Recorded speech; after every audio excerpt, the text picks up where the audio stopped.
Your Nissan Rogue key fob from 2022 to 2026 models uses a CR2032 3-volt lithium coin battery.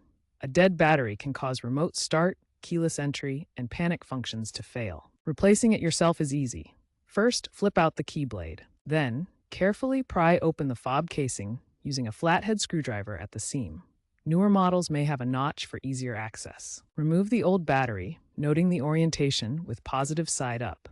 Insert the new CR2032 battery, ensuring correct polarity. Snap the case back together and test the fob functions.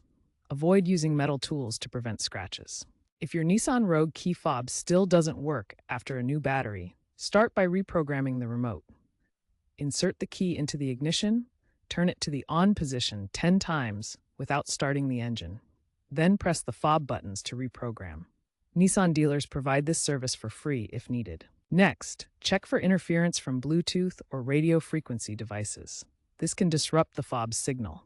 Try resetting the fob by removing and reinserting the battery, or cycle through its buttons to clear any interference. Inspect the fob for physical damage, such as cracks in the case or corroded contacts on the circuit board. If you find corrosion, clean the contacts gently with isopropyl alcohol to restore conductivity.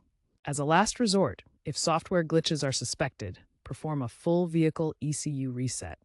This involves disconnecting the battery for a few minutes, then reconnecting to clear any electronic issues. Finally, consider checking for firmware updates through the Nissan Connect app. These updates can sometimes improve battery life and connectivity, resolving persistent issues.